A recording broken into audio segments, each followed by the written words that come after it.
여러분 반갑습니다. 일반적으로 지금 자신의 삶이 만족스럽지 못하시다면 5년 전, 3년 전, 그리고 10년 전에 구체적인 꿈이 있었는지 한번 생각해 보시기 바랍니다. 꿈은 비전이고 목표인데요. 많은 성공학자들 그리고 현자들의 연구에 의하면 꿈은 꾸는 대로 된다고 합니다. 꿈은 그러나 가만히 있으면 이루어지는 게 아닙니다. 그래서 제가 오늘 이 제목으로 잡은 건 성공함수입니다. Success Function이에요. 함수라는 것은 이 종속 변수와 독립 변수가 있어서 독립 변수가 어떻게 움직이면 결국 종속 변수가 어떻게 움직인다. 귤화이지. 앞에 귤자는요, 우리 먹는 귤을 이야기합니다. 귤은 우리 한글이 아니라 한자입니다. 귤화, 무엇이 되다죠. 위치, 지자는 탱자 지자입니다. 귤이 탱자가 되다. 그 말입니다. 이 말은 사기에 있습니다. 사기 열전에가 있는데요. 관한열전이라는 열자가 있고 안자춘추라는 책에 있습니다.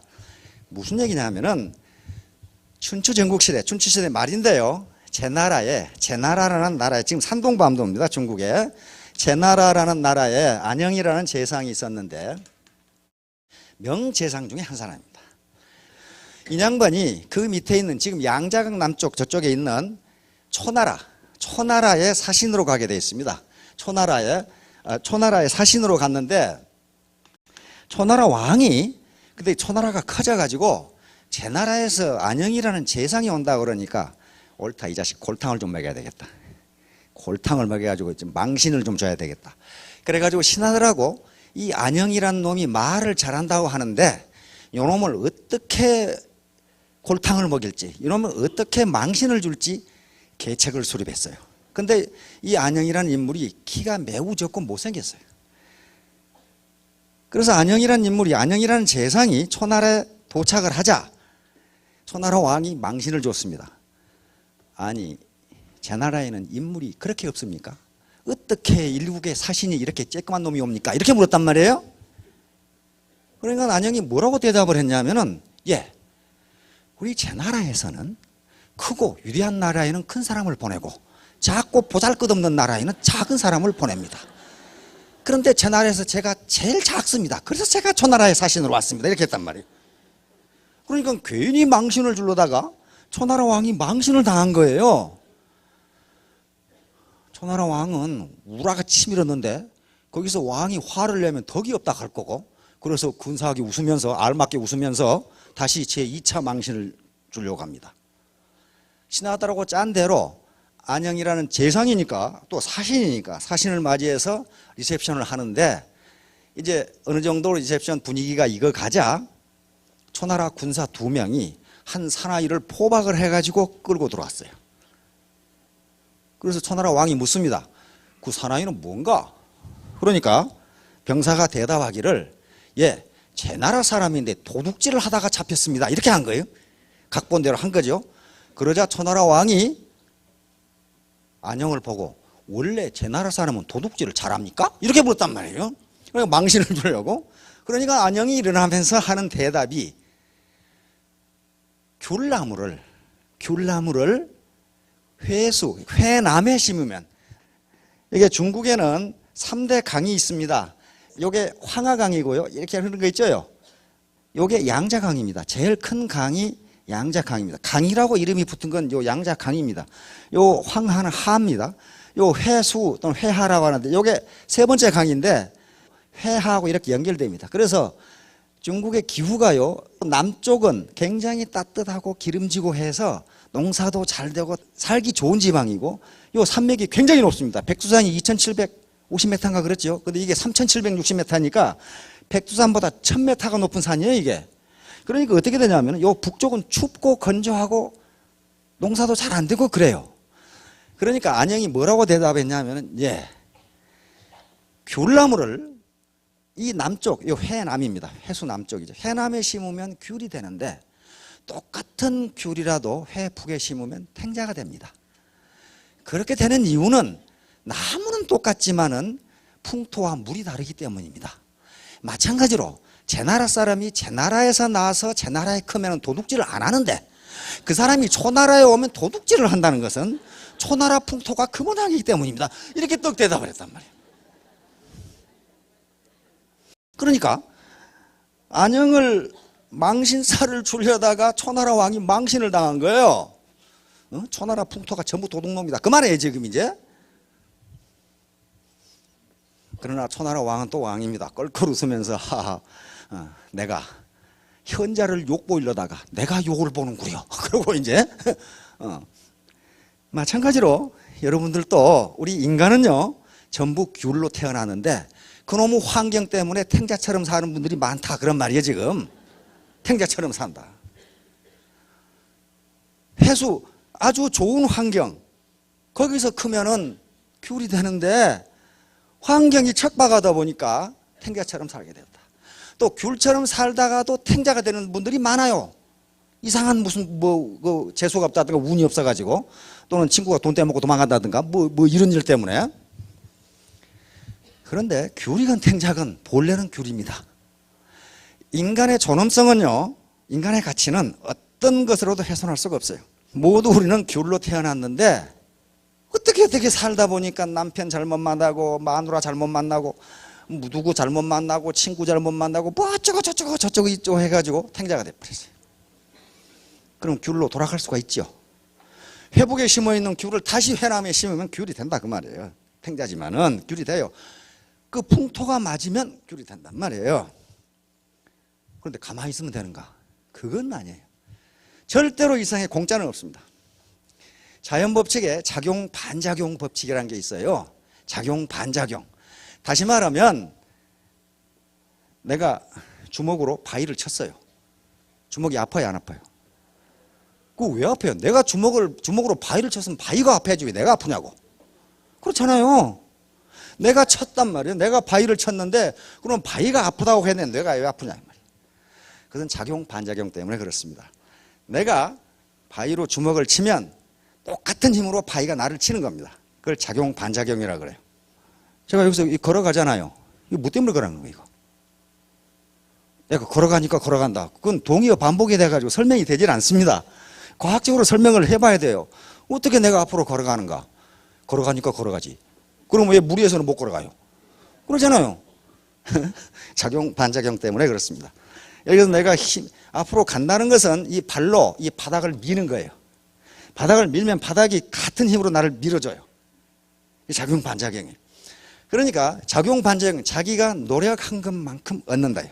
반드시 그렇게 돼 있어요. 공짜는 없다. 내가 과손을 한다고 합시다. 제가 과손을 하면은 봄부터 땀 흘려 일해야 뭐가 열려요? 맛있는 과일이 열려요. 그게 반작용이에요. 내가 얼마나 땀 흘려서 과수를 돌보느냐에 따라서 거기에 맞게 수확이 나와요. 아무것도 안 하고 자빠져 놀았는데 수확이 잘 나왔다. 그건 자연 법칙과 맞지를 않아요. 창조의 법칙과 맞지를 않다고요. 그러므로 분명히 애터미는 여러분들에게 부자가 될 수 있는 기회를 드립니다. 내 미래가 내 3년 뒤의 미래, 5년 뒤의 미래가 어떻게 될 것인가 이걸 예측할 수 있는 사람은 한 사람도 없어요. 그래서 많은 현자들이 이런 얘기를 합니다. 미래를 예견하는 최상의 길은 미래를 만들어내는 것이다. 앨런 케이라는 미국의 아주 저명한 컴퓨터 과학자입니다. 이 말은 이분만 이렇게 한 게 아니고 피터 드라커라고 하는 20세기 경영학을 만들었다고 하는 그분도 똑같은 말을 했어요. 미래는 예측할 수 없다. 그러나 미래를 알 수 있는 가장 좋은 방법은 그 미래를 자기가 만들어내는 것이다. 그러니까 내가 3년 뒤에 뭐가 될 것인가, 어떻게 될 것인가, 내 살림 형편이, 내 경제적 지위가, 그것은 자기가 만들어내야 돼요. 내가 3년 뒤에 1,000댁이 되겠다고 해서 1,000댁을 만들어내면 1,000댁이 되고 2,000댁이 되고 그렇게 됩니다. 그러나 감나무 밑에 홍시 떨어져서 입 벌리고 있듯이 가만히 있으면 떨어지긴 떨어져요. 그러나 벌레 먹어서 썩은 것만 떨어진다 그 말이에요 지금. 절대로 맛있는 건 떨어지지 않아요. 자기가 사다리를 타고 올라가서 따야 됩니다. 헨리 포드 아시죠? 오늘날 우리가 자동차를 타는 것은 이분의 덕분입니다. 모든 것이 당신 앞길에 방해가 된다고 보인다면, 다시 말하면 내 그놈의 누구누구 때문에 탱자가 됐다고 생각하신다면 비행기가 바람과 같은 방향이 아니라 거슬러서 이륙한다는 것을 기억하라. 비행기가 테이크오프 하려면, 뜨려면은 뒤에서 바람이 불어서는 안 돼. 앞에서 불어와야 그걸 맞아가면서 뜨죠. 양력 리프트가 생겨서 뜨게 돼 있어요. 헨리 포드가 이 T형 자동차를 만드는데 성공함으로써 오늘날 자동차가 대중화됐습니다. 그래서 우리는 자동차를 타는 것이 사실은 헨리 포드의 덕분입니다. 그런데 헨리 포드가 간부일을 하면서 A라는 부장에게 물었어요. 자네 이러이러한 자동차를 만들 수 있나? 그러니까 이 간부가 예, 사장님 현재 기술로서는 그런 걸 만들 수 없습니다. 불가능합니다. 그러니까 포드가 자네 말이 맞네. 그랬단 말이에요. 근데 B라는 간부한테 자네 이러이러한 자동차를 만들 수 있나? 그러니까 예, 만들 수 있습니다. 그러니까 헨리 포드가 자네 말이 옳네. 이렇게 했단 말이에요. C라는 간부가 아니 사장님 못 만든다는 말씀 저 대답도 옳다고 그러고 만든다는 대답도 옳다고 그러는데 누가 옳습니까? 그러니까 둘 다 옳은 거지. 만든다고 생각한 놈은 만들고 못 만든다고 생각한 놈은 못 만드니까 둘 다 맞는 거지. 다시 말하면 할 수 있다고 말하건 할 수 없다고 말하건 당신은 언제나 옳다. 그 말을 했어요. 당신은 언제나 옳다.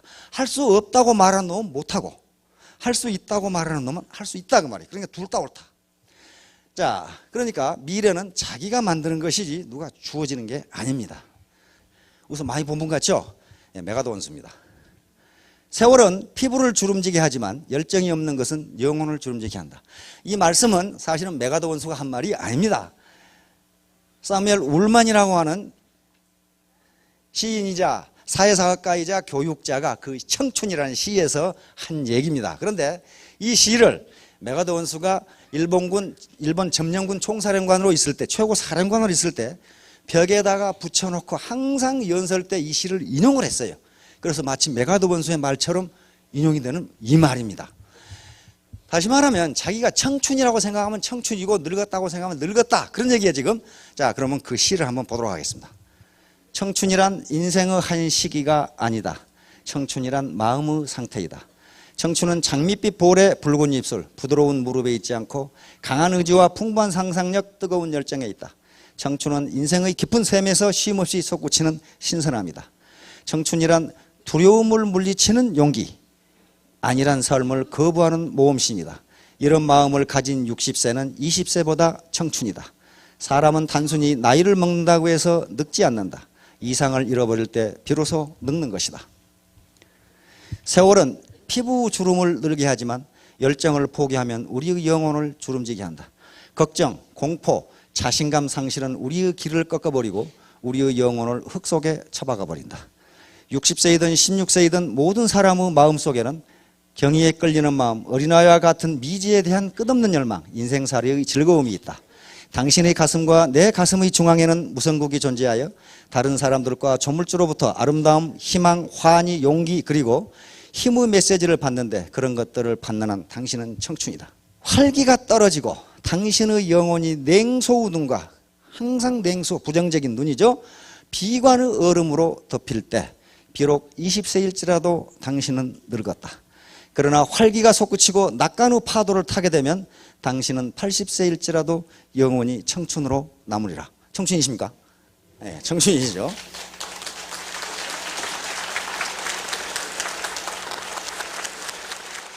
청춘은 나이에 있지 않다. 열정을 잃어버릴 때 인생은 늙는다. 우리가 청춘인지 아닌지 한번 생각해 봅시다. 메가더 원수가 한국전쟁 유엔군 정사령관으로 인천 상륙작전을 했을 때 그 나이가 우리 나이로 71세입니다. 여기 70세 되신 어르신들도 7학년 되신 어르신들도 지금 한국전쟁을 지휘할 수 있다 그 말이에요. 레이건 대통령은 70세에 대통령이 됐습니다. 커널 할린 샌더스 지금 KFC 켄터키 프라이드 치킨 있죠? 이 양반은 65세에 105달러 우리 돈 10,000원 가지고 창업을 했습니다. 아주 완전히 알거지가 돼가지고 105달러도 어디서 났냐면 정부에서 준 그 생활비 105달러 가지고 창업을 했는데 이 양반이 완전히 거지가 돼가지고 얼핏 생각나는 게 있었어요. 아, 우리 어머니가 맛있는 치킨을 만들어 주셨는데 근데 그때까지만 해도 미국 사람들도 치킨을 삶아 먹었답니다. 닭을. 근데 그 어머니는 닭을 그 기름에 튀겨줬대요. 근데 그것이 맛있다는 기억이 났어요. 그래서 그걸 자기가 요리로 개발해 가지고 사업을 해야 되겠는데 가게가 있습니까? 땅이 있습니까? 집이 있습니까? 아무것도 없어요. 돈이. 그렇죠? 그래서 생각하는 게 오늘날 프랜차이즈라는 방법이에요. 내가 이런 요리 방법을 알고 있으니 당신 가게에서 이 기술을 사주고 그러면 나한테 몇 퍼센트 로열티를 주면은 내가 이 기술을 가르쳐 주겠소. 이게 프랜차이즈란 말이에요. 근데 가만히 보세요. 이 영감이 당뇨를 했다고 그러니 맛이 있게 생겼어요, 지금 이게? 아무도 안 사주는 거예요. 아무도. 그래가지고 무려 3년을 전 미국을 돌아다닙니다. 이게 우리 시중에 책이 나와 있죠. 1008번의 거절. 1008번이나 가게를 찾아갔는데 다 거절해. 당신이나 먹으라, 당신이나. 1009번째 보스턴의 한 식당에서 영감이 하도 불쌍해서 그걸 사줍니다. 그런데 그게 대박이 난 거예요. 그게 지금 KFC예요. 지금 세계적으로 수만 개 지점이 있는 KFC예요. 그러니까 그때가 68세예요, 이 양반이. 68세. 포기하지 않고 1008번의 거절을 당하면서 오늘날 KFC를 만든 인물입니다. 우리 김대중 대통령은 73세에 대통령이 됐습니다. 우리나라에 이 시가 알려진 것은 김대중 대통령이 선거운동 때 이 시를 낭송함으로써 이 시가 국내에 알려졌어요. 미국에 알려진 것은 메가더 원수가 75세 때에 캘리포니아에서 이 시를 낭송함으로써 미국인들이 애송하게 됩니다. 자, 우리 정주영 회장님은 84세 때 소 500마리 끌고 북한에 가셨죠? 여기 8학년 되는 분들도 500마리 끌고 북한에 가실 수 있다 그 말이에요 지금. 이 양반은 피에르 까르땡 아시죠? 얼마 전에 2013년 패션쇼 했죠? 90세인데 자기가 디자인 다 해가지고 했단 말이에요. 90세인데. 드라카 95세까지 교수를 하면서 집필을 하다가 그대로 돌아가셨어요. 그러니까 여기 계신 분들은 다 젊은 분들이죠. 송해 지금 현역 MC죠. 86세라고 그러시는데 북한에서 내려오셨기 때문에 실제 나이는 89세랍니다. 가장 경이로운 분은 이분이에요. 박기준홍 뉴스에 보셨죠? 99세고 우리 나이로 100세입니다. 100세인데 지난 7월에 오토바이 면허증 따셨죠? 오토바이 타고 가는 모습이에요. 논에 가실 때 젊은 놈들한테 의지 않는다고 오토바이 타고 다니죠. 근데 10월에 또 자동차 운전 면허 따가지고 자동차 운전하고 돌아다니시더라고. 그 뉴스에 보니까 기자가 물었어요. 할아버지 그걸 뭐 때문에 배우셨습니까? 그러니까 이런 말을 했어요. 사람이 희망을 잃지 않고 하고자 하면 못할 일이 없다는 걸 보여주고 싶었다. 특히 젊은이들에게 널리 전해주세요. 이분의 아드님이 75세니까 75세 이하는 다 젊은이들이에요. 근데 99세인 나도 지금 운전면허증 따가지고 이렇게 돌아다니는데 내가 젊은 놈들한테 그러니까 75세 이하한테 그 말이에요 지금. 사람이 희망을 잃지 않고 하면 뭐든지 할 수 있다는 걸 보여주기 위해서 했다. 그러니까 희망을 잃지 않고 비전이죠. 꿈을 잃지 않고 하면 다 할 수 있다. 모든 인간은 이제 귤로 태어납니다. 그러면 이제 탱자가 돼서 살았는데 귤이 돼야 된단 말이에요. 귤이 돼야 되는데 가만히 있으면 되느냐? 그렇지가 않습니다. 반드시 땀 흘린 것만큼 얻게 돼 있어요. 이게 자연법칙입니다. 이게 이제 성공함수입니다. 자, 성공하려면 어떻게 해야 되느냐 하는 거예요. 어떻게 해야 되느냐? 성공이라는 것이 막연하기 때문에 여기에 성공을 소득이라고 가정하겠습니다. 그걸로 가정해도 돼요. 이 R이 소득입니다. 소득. F는 함수고 X는 자기 노력이에요. 자기 노력. Y는 주변의 도움이고 Z는 운입니다. 이 세 가지. 이 세 가지 중에 하나라도 없으면 성공할 수가 없어요. 그러니까 이 세 가지는 성공을 하기 위한 필요 조건입니다. necessary condition이라고 하는 거예요. 필요 조건은 그것이 없으면 왼쪽의 것이 이루어지지 않는 조건을 필요 조건이라고 그래요. 먼저 재수부터 따져봅시다. 운. 아무리 노력하고 주위에서 아무리 도와줘도 재수 없으면 안 되게 돼 있어요. 그렇죠? 재수라는 게 어디가 있느냐? 있어요. 있다고요. 말콤 그래드윌이라고 하는 사람이 쓴 아웃라이어라는 책이 시중에 번역되어 있습니다. 거기에 빌 게이츠라는 사람 있죠? 세계 최고 부자입니다. 지금 1등 부자예요. 2등이 워렌 버핏이고. 빌 게이츠는 하버드 대학 2학년 때 중퇴했어요. 왜냐하면 대학 다닐 필요 없다 이거야. 그리고 대학을 하버드 대학 4년을 졸업하고 나면 이미 기회가 사라진다는 거예요. 그러니까 2학년 때 중퇴해버렸어요. 중퇴하고 컴퓨터를 시작했습니다.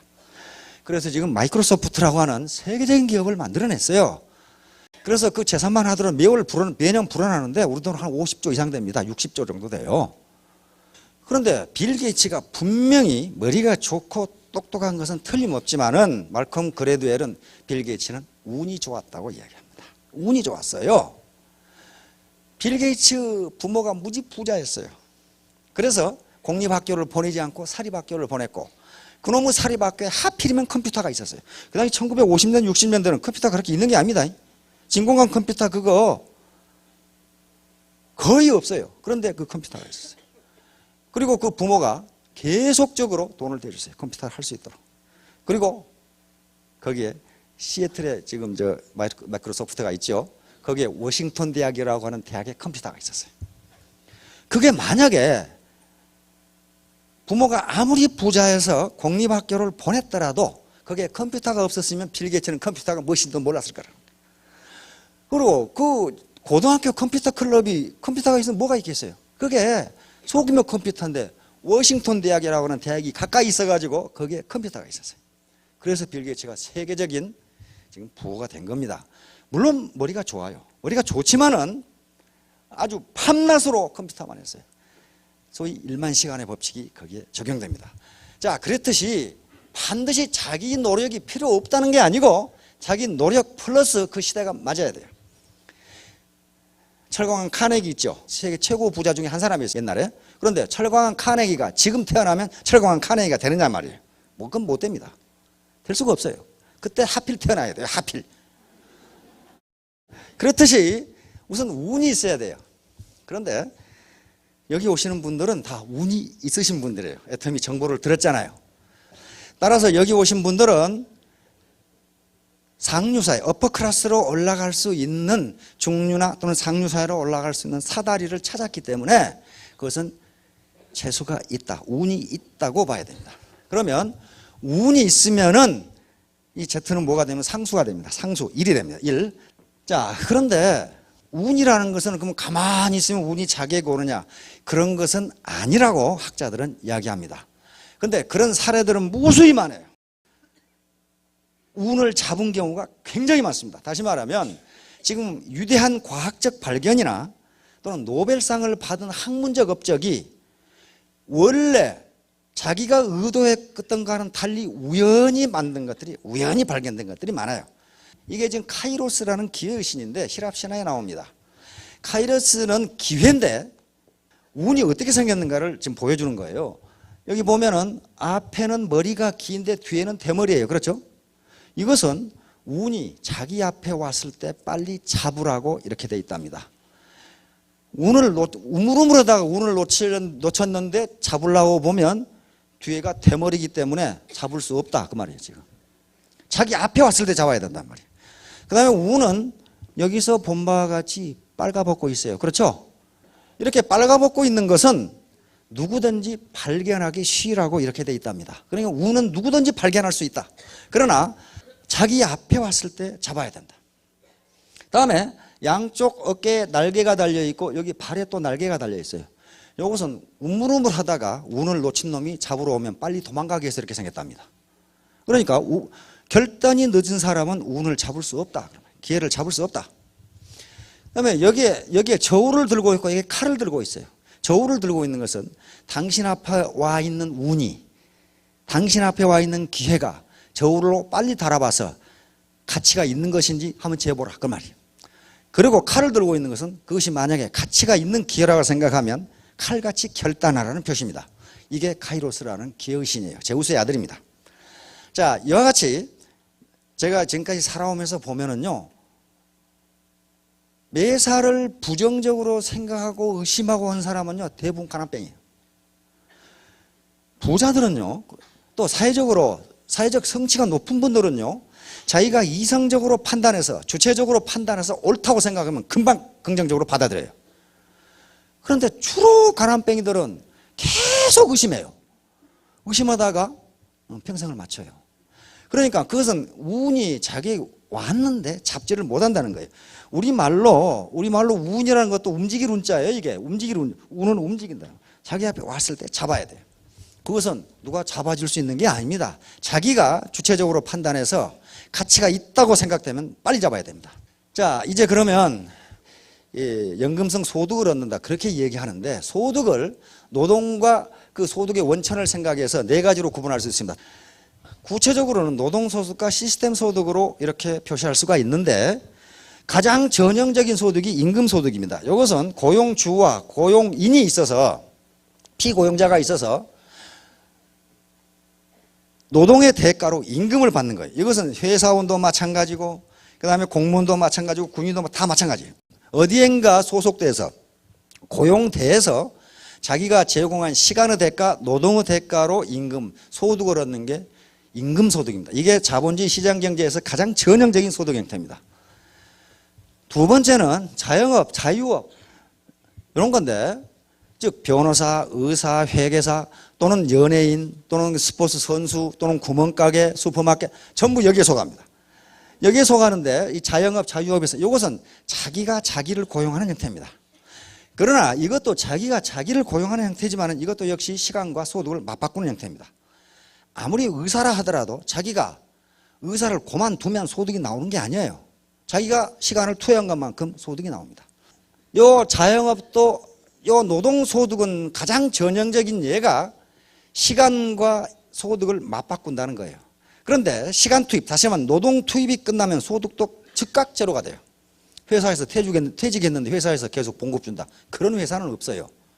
공무원 하다가 퇴직했는데 그래도 봉급 계속 나온다. 그런 사람이 그 나라가 어디 있어요? 없단 말이에요. 그러니까 그러면 이게 거의 대부분인데 여기서 소득을 획득하는 동안에 사람들은 요 네 번째 자본소득을 얻기 위해서 이걸 축적합니다. 다시 말하면 은행 예금을 한다거나 부동산을 구매한다거나 주식이나 채권을 갖는다거나 또는 특허권을 갖는다거나 이런 것을 갖게 되면 자기가 노동 공급을 안 해도 소득이 나옵니다. 자본주의 시장 시스템이 소득을 창출해줘요. 예를 들면 내가 50억이라는 자본을 은행에 놔두면 자본소득이라는 게 생겨요. 캐피탈 인컴이라는 게 생깁니다. 그것은 우리 자본주의 시장 시스템, 은행 시스템이 소득을 창출해줘요. 자기가 노동을 않더라도 이게 시스템 소득입니다. 그러니까 많은 사람들은 여기서 일하는 동안에 소득을 얻는 동안에 4번째 자본을 축적해가지고 노후 생활을 해결하려고 그래요. 우리가 공무원들이나 저희같이 군인들이 오랫동안 공직 생활을 하고 받는 연금도 자본소득입니다. 다음은 시스템 소득입니다. 이걸 많이 해서 이걸 예금을 해두면 예금이나 또는 부동산이나 또는 로열티를 받을 수 있는 어떤 특허권이나 이런 걸 가지고 있으면 자본주의 시장 시스템이 자기의 소득을 창출해 줍니다. 그러나 그렇게 안 되면 이제 여기 시스템 소득 중에 이 세 가지 중에 하나를 해야 됩니다. 하나는 자기가 시스템을 만들면 돼요. 시스템 메이킹입니다. 시스템 메이킹. 시스템을 만드는 게 뭐냐면은 이병철 회장님이나 정종 회장님처럼 자기가 기업을 만들면 돼요. 그러니까 이 시스템을 만들기 위해서는 기업에 자기가 가지고 있는 현금 돈뿐만 아니라 경영 능력이 필요한데 이걸 갖추기가 어렵다고 말이에요. 보통 사람은 힘들어요. 두 번째, 그러면 이제 좋은 방법, 시스템을 갖는 방법은 기존의 좋은 시스템을 사버리면 돼요. 뭐가 있습니까? 가장 전형적인 게 프랜차이즈예요. 세 번째 방법은 기존의 시스템에 진입을 해서 자기 시스템을 만드는 방법입니다. 이것이 유일하게 네트워크 마케팅밖에 없어요. 여러분들이 로버트 기요사키가 쓴 부자 아빠, 가난한 아빠 그 책이 있었죠. 그 책을 읽어보신 분도 있고 안 읽어보신 분이 대다수라고 생각되는데 그 책에도 서민이 시스템을 가질 수 있는 유일한 방법은 네트워크 마케팅밖에 없다 그렇게 돼 있어요. 세 번째, 유일하게 서민들이 자본도 없고 학력도 없고 경력도 뭐 불문하고 성공할 수 있는 유일한 방법이 애터미 시스템이라는 시스템에 들어와서 자기 시스템을 만드는 방법인데 시스템에 들어온다 하더라도 자기 시스템을 못 만들면은 그건 시스템 소득이 나오지가 않아요. 절대로 안 나옵니다. 그것은 어떤 직업이나 다 마찬가지예요. 자, 그래서 요 방법이 이제 미래를 예측하는 방법입니다. 자기가 미래를 만들어가는 방법이에요. 자, 그래서 신속한 판단과 결단을 해야 됩니다. 이것은 누가 해줄 수 있는 것이 아니에요. 정보를 더 많이 가진 사람이 더 올바른 판단을 할 수 있어요. 자, 아까 처음에 이 체크리스트 이야기했죠. 우선 합법적인가를 생각해 봐야 됩니다. 지금까지 네트워크 마케팅이 욕을 먹었던 것은요, 불법을 너무 행했어요. 그러니까 합법적으로 지금 네트워크를 하고 있는지를 따져보시라 그 말이에요. 다음에 경영진의 도덕성, 이건 무지무지 중요하죠. 집에 채우려고 하는 것인지 진짜 공익을 위해서 하는 것인지 한번 따져봐라. 경쟁력. 대부분 지금 네트워크 마케팅 회사들이 처음에 잘 나가다가 정체되는 현상은 경쟁력이 없어요. 품질은 좋은데 가격이 비싸다든가, 품질도 나쁜데 가격만 비싸다든가, 이런 것들이 있단 말이에요. 경쟁력이 있는가 따져보라. 제품의 구성, 제품은 반드시 생필품이어야 됩니다. 내구재는요, 내구재는 되지 않습니다. 한 번 사면 10년 쓰는 냉장고 네트워크 마케팅 한다. 그거 해가지고 어떻게 하겠다는 거예요? 한 번 사면 10년 후에 사는데. 그거 되지 않습니다. 반드시 생필품이어야 돼요. 그 다음에 제품의 구성, 마찬가지 보상 플랜, 전부 얘기해 줬어요. 성공 가능성은요, 성공 가능하지 않느냐 하는 문제는 이건 이론적으로 따질 수가 없어요. 성공자가 있는가 없는가를 봐야 돼요. 이론적으로 아무리 타당하더라도 성공자가 나오지 않으면 그건 뭔가 문제가 있다는 거예요. 그렇죠? 그래서 성공자가 있는가 없는가. 그 다음에 교육 시스템이 이게 허풍치는 건지 세뇌공작하는 것인지를 따져보시라고 말이에요. 나는 절대 세뇌공작 안 당해. 천만의 말씀. 세뇌공작은 타당합니다. 타당해요. 그러니까 세뇌공작인지 아닌지를 따져보시라. 글로벌 진출 문제. 글로벌 진출은요, 그게 어떤 나라에 진출했는가를 봐야 돼요. 우리보다 선진국에 나가서 경쟁해서 이겨야 돼요. 그렇죠?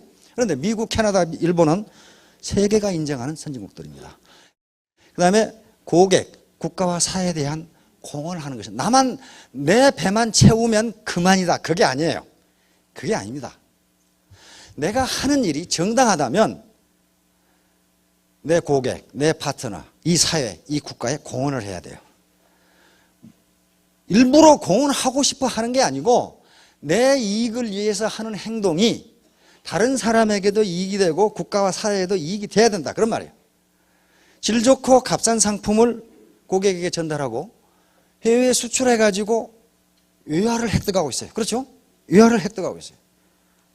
고용 창출과 국민의 이 소득 분배에 엄청난 기여를 합니다. 자, 이게 이제 애터미가 이런 지렛대입니다. 이 지렛대예요. 이 지렛대는 길면 길수록 여기에 더 무거운 물건을 끌어올릴 수 있습니다. 더 끌어올릴 수 있어요. 아르키미데스의 원리죠. 그러니까 이것은 지금 그거라고 보면 됩니다. 자기 시스템이라고 보면 돼요. 자기 라인이라고 보시면 됩니다. 라인이 길면 길수록 여기에 들어올릴 수 있는 무게는 커져요. 다시 말하면 자기의 소득이라든가 이런 게 커지게 돼 있어요. 쉽게 이걸 들어올릴 수가 있습니다. 나에게 충분히 긴 지렛대와 지렛목을 주면 지구라도 움직일 것이다. 이 아르키미데스가 한 얘기입니다. 그러니까 어떻게 내가 3년 만에 1,000댁이 되느냐? 된다는 거예요. 된다. 요 라인 때문에, 이 지렛대 때문에 그래요. 고소득이 가능한 원리. 고등학교 때 등비급수라는 걸 배웁니다. 등비수열. 등비수열 때문에 그렇습니다. 자, 구두쇠 사장님의 임금. 사원들에게 임금을 주기 싫어하는 구두쇠 사장님이 있었는데 어느 날 한 젊은이가 오더니, 사장님, 저는 임금을 조금만 받겠습니다. 오늘은 1원만 주시고 내일은 2원 주시고 모레는 3원 주시고 4원 주시고 글패는 8원 주시고. 가만히 생각해 보니까 3,000원이면 되겠거든. 구두쇠 영감이 왜 3,000원이면 된다고 생각하느냐 하면은 우리 인간은요, 더하기 빼기에는 능합니다. 금방 알아요. 1,000원 내고 500원짜리 담배 사면 얼마 남게? 그럼 500원 탁 계산해요. 근데 28 곱하기 37은 얼마게? 그러면 눈만 멀뚱멀뚱. 곱하기에는 능하지가 않습니다. 그런데 바로 등비수열이라는 것은 곱하기입니다. 여러분 보세요. 오늘 1원, 내일 2원, 모레 4원, 이게 2의 몇 승으로 나가는 등비수열입니다. 그러면 10일이 지나도 1,000원밖에 안 돼요. 그렇죠? 10일이 지나도 1,000원밖에 안 돼요. 그러니까 얼른 이게 플러스 마이너스로 계산하면 30일이면 3,000원이겠다. 그런데 어떻게 됩니까? 10억이 되죠. 이게 네트워크 마케팅이에요. 이게 두 줄 마케팅이거든요. 이 급수가 등비급수인데 등비가 2거든요. 그러니까 두 줄 마케팅이에요. 이게 처음에는 그러니까 1년 동안 소득이 안 된다는 게 이게 10단계까지 내려갔는데 1,000원밖에 안 되잖아요. 그런데 20단계 내려가면 어떻게 됩니까? 이제 20단계 내려가면 벌써 엄청나게 100만 원이 넘어가죠. 이거 100만 원밖에 안 돼요. 30단계 가버리면 어떻게 돼요? 10억이 돼버리잖아요. 그러니까 이 소득의 증가율이 지수함수로 된다는 거거든요. 이게 이제 시간이라고 치면은, 시간, 여기 소득이라고 보면은 요것이 이런 식으로 된다 그 말이에요. 이런 식으로. 그러다가 애터미 시스템은 어떻게 되어 있냐면요, 여기에 5천만 원이라고 그러면 여기에 이렇게 가다가 이렇게 가도록 돼 있어요. 이렇게. 그러니까 여기까지가 이제 어렵습니다. 여기까지가 어려워요. 여기서 이제 이륙하는 거죠. 테이크오프 하는 거죠. 여기서 이륙을 해야 되는데 여기서 이륙을 못하고 그만두는 사람이 거의 대부분이에요. 그러나 여기서 테이크오프가 시작되면 이륙이 시작되면 이런 식으로 가요. 지수함수로 올라갑니다. 이것도 마찬가지예요. 이 종이를 50번 접으면은 지구에서 태양까지 거리예요. 이것이 등비 수열입니다. 배가 원리예요. 만약에 51번 접어버리면 지구에서 태양까지 갔다가 다시 돌아와야 돼요. 그게 등비 수열이에요. 그래서 네트워크 마케팅에서 3년 만에 1,000댁이 될 수 있다는 거예요. 아무나 되는 건 아닙니다. 누구나 될 수 있는데 아무나 되는 건 아니라 그 말이에요. 그만큼 땀을 흘려야 돼요. 자, Attitude is everything. 폴 마이어라고 하는 미국의 백만장자가 있습니다. 가만히 보세요. 이 양반이 성공할 수 있는 조건이 아무것도 없는 사람이에요. 이 사람은 가난해가지고 대학을 중퇴하고 그만뒀어요. 그러다가 보험 세일즈맨이 되기 위해서 보험회사에 들어갑니다. 그런데 단 3일 만에 쫓겨나버려요. 왜냐하면 학력도 형편없는데다가 말더듬이거든. 키도 쬐끄만 놈이 말더듬이야. 무려 몇 번을 쫓겨나냐 하면 57번을 쫓겨납니다. 근데 그때마다 이 사람은 뭐라고 했냐면은 당신들은 얼마 후에 후회할 것이요. 당신들은 지금 세계적인 보험 세일즈맨을 쫓아내고 있는 중이요. 이렇게 얘기했어요. 그게 태도예요. 애티튜드예요. 나는 할 수 있다. 나는 반드시 세계 최고의 보험 세일즈맨이 되겠다. 그래가지고 가까스로 58번째 회사에 들어가서 27세에 기네스북에 오르는 백만장자가 됩니다. 지금까지 이 사람이 판 보험의 그 기록은 깨지지 않고 있어요. 그런데 이 사람은 지금 40개의 기업을 거느린 대재벌입니다. 근데 이 양반이 재벌이기 때문에 유명한 게 아니고 성공 연구소를 만들었어요. 자기가 왜 성공했는지를 알 수가 없어. 그래서 그걸 연구했어요. 내가 왜 성공했는지. 결론이 간단해요. 간단합니다. Attitude is everything이야. 태도가 전부다. 내가 성공하겠다고 하는 마음을 갖느냐, 그 태도를 갖느냐, 그 마음가짐이 전부다 그 말이에요. 그런데 이 말을 했어요. 당신이 무엇이든지 생생하게 상상하고, 생생하게 상상한다는 것은 흐리멍텅하게 상상하는 게 아니고 나는 3년 뒤에 1,000댁이 됐다 이렇게 생각하라 그 말이에요. 지금 이 사람은 1,000댁이 될 것이다가 아니고 나는 1,000댁이다 이렇게 생각하라는 거예요. 그런데 이 사람은 무슨 책상머리에 앉은 학자가 아니고 지가 해보니까 그렇더라 그 말이에요. 열렬하게 원하고 그냥 대충 아이고 부자가 되면 좋지 뭐 그렇게 하면 안 된다 그 말이에요. 나는 반드시 부자가 되겠다. 나는 반드시 1,000댁이 되겠다. 그 다음에 진정으로 믿고, 진정으로 믿는다는 게 뭐예요? 될 것이 다가 아니고 된다. 그렇게 믿어요. 된다. 그 다음에 열정적으로 행동에 옮긴다. 그 생각만 해서는 안 된다 그 말이에요. 열정적으로 그것을 행동에 옮긴다면 반드시 성공한다. 세계 저명한 성공자들이 이런 말을 똑같이 했어요. 신생에서 실패한 사람은 90%는 진짜로 실패한 것이 아니라 그들은 다만 그만두었을 뿐이다. 성공하기 일보 직전에 그만두었다 그 말이에요. 에디슨도 똑같은 얘기를 했습니다. 우리들이 가장 큰 약점은 포기하는 것이다. 성공하는 가장 확실한 방법은 항상 한 번 더 시도해 보는 것이다. 많은 사람들이 인생에 실패하는 것은 그들이 포기했을 때 그들이 얼마나 성공에 가까이 가 있는지를 알지 못하기 때문이다. 1093가지 특허 중에 자기가 직접 한 건 거의 없습니다. 남이 실패한 건 갖다가 했어요. 근데 자기가 그렇게 했다고 자서전에 써놨어요. 그래서 이 말을 한 겁니다. 이 사람 마시다 고노스케 알죠? 파나소닉, 일본의 마시다 전기를 창업한 일본에서 가장 존경받는 과거 1000년 동안에 가장 위대한 경영자로 추앙받는 사람입니다. 이 사람이 한 말이에요. 실패한 데서 그치고 마니까 실패가 되는 것이다. 성공하는 데까지 계속하면 성공이 되는 것이다. 이거 딱 맞는 얘기 아니에요 지금?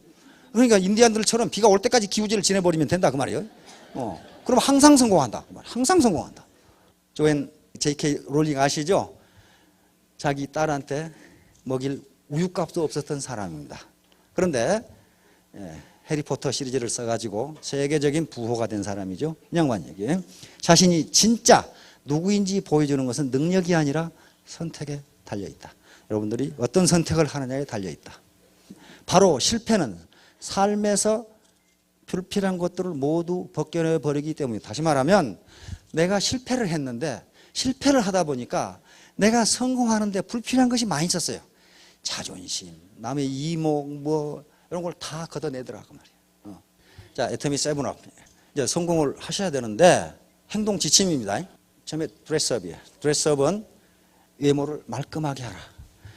아무렇게나 입고 다니지 마라. 아무렇게나 머리를 하고 다니지 마라. 아무렇게나 신발을 신고 다니지 마라 그 말입니다. 미국의 경영학자가 어떤 외판에 성공할 확률을 결정짓는 게 무엇인가 봤더니 외모가 80%랍니다. 척 보고 아, 이 사람 믿을만하네. 아, 이 사람 깨끗한 사람이네. 이렇게 느끼더라는 거예요. 그다음에 말이 10%고 기타가 10%라고 그래요. 그러니까 인간이 그것이 옳으냐 이건 가치 판단의 문제가 아닙니다. 인간은 첫인상을 보고 그 첫인상으로부터 이 물건을 살 것인가 말 것인가를 결정하더라는 거예요. 그래서 마음과 외모를 깨끗하게 해야 됩니다. 클린업 두 번째죠. 그래서 몸과 마음 환경을 깨끗하게 해야 된다. 깨끗하게. 이건 정직성하고도 관계되죠. 쇼업은 매일 사람을 만나고 이게 맨날 방콕 해가지고 엉덩이에 땀 나도록 앉아 컴퓨터 둘러봐야 아무 소용없고 사람을 만나야 된다는 거예요. 사람을 만나야 된다. 하여간 센터에 나가서 사람을 만나고 거기서 자기가 어떻게 사업을 할 것인지를 구상해야 된다. 그 다음에 샷업. 말을 너무 많이 하지 마라. 상대방의 말을 들으라는 거예요. 이 커뮤니케이션 굉장히 중요한 내용 중에 하나입니다. 말을 들어줘야 돼요. 그 다음에 페이업. 절대로 빚지지 말라. 절대로 돈 빌려가지고 뭐 하려고 생각하지 마라. 또 빌려주지도 말라는 거예요. 왜냐하면 그렇게 해서 내 성공한 사람을 본 적이 없어요. 취업, 기운과 용기를 내고 이게 네트워크 사업이 사회적으로 인식이 좋지 않기 때문에 의기소침한 경우가 많은데 기운과 용기를 내고 그다음에 결코 never give up. 마지막이 가장 중요합니다. 가장 중요한 게 never give up. 절대 포기하지 말자. 그게 10년 동안 포기하지 말라 하는 게 3년만 포기하지 않고 해보시라는 거예요. 3년만 그러면 빛이 보일 거라는 겁니다. 가만히 앉아서 등록만 해놨다고 해서 성공하는 건 결코 아닙니다. 애터미 세븐 리더십. 모랄 리더십입니다. 정도 경영, 윤리 경영. 도덕성을 결코 버리지 않는다. 우리는 공생의 정신을 가지고 한다. 혼자 잘 먹고 잘 사는 것이 아니고 우리 같이 경제적 자유를 누리자는 정신으로 기업을 경영한다. 퀄리티 리더십입니다. 절대 품질. 항상 가장 좋은 품질, 현재 기술로 만들 수 있는 가장 좋은 품질을 제공하겠다는 퀄리티 리더십. 다음 프라이스 리더십입니다. 절대 가격이라고 우리는 표현하는데 기업이 팔 수 있는 더 이상 낮은 가격으로는 할 수 없는 저렴한 가격으로 하겠다. 이게 프라이스 리더십입니다. 리워드 리더십, 정의로운 보상 플랜입니다. 한 사람이 독식하도록은 하지 않겠다. 절대로 5천만 원 이상 벌지 못하도록 하겠습니다. 그 다음에 커뮤니케이션 리더십, 이건 전방위 조직입니다. 다시 말하면 세계 어떤 네트워크 마케팅도 국가를 넘어서 조직을 할 수가 없어요. 미국의 A사도 미국의 리더라고 해서 한국에서 할 수 없습니다. 한국에서 올라오면 다시 처음부터 시작해야 돼요. 그런데 유일하게 애터미만 전 세계가 하나의 네트워크로 연결되어 있어요. 이것은 공정위에서 받은 아주 위대한 이 유권 해석 중에 하나입니다. 그렇게 해도 된다고 유권 해석을 내렸어요. 에듀케이션 리더십. 이것은 우리 애터미에서는 물론 경제적 자유를 얻게 하지만 궁극적으로는 신사숙녀가 되도록 하겠다. 절대로 부당한 방법으로 또는 일확천금하는 방법으로 돈을 벌 수 있도록은 하지 않겠다. 지금 그런 얘기입니다. 에듀케이션 리더십. 그리고 세뇌 공작은 하지 않는다. 다음 서비스 리더십. 파트너 또는 국가 사회에 대한 봉사. 다시 말하면 스폰서가 파트너를 착취하거나 또는 파트너가 스폰서를 뜯어먹거나 그런 게 아니다. 전부 다 서비스, 봉사하는 또 국가와 사회에 대해서도 기여하는 그런 사업이, 그런 기업이 되도록 하겠다 하는 게 애터미 세븐 리더십입니다. 자, 여러분 포기하지 마시고 성공할 때까지 계속 밀어붙여가지고 반드시 경제적 자유를 얻으시기 바랍니다. 감사합니다.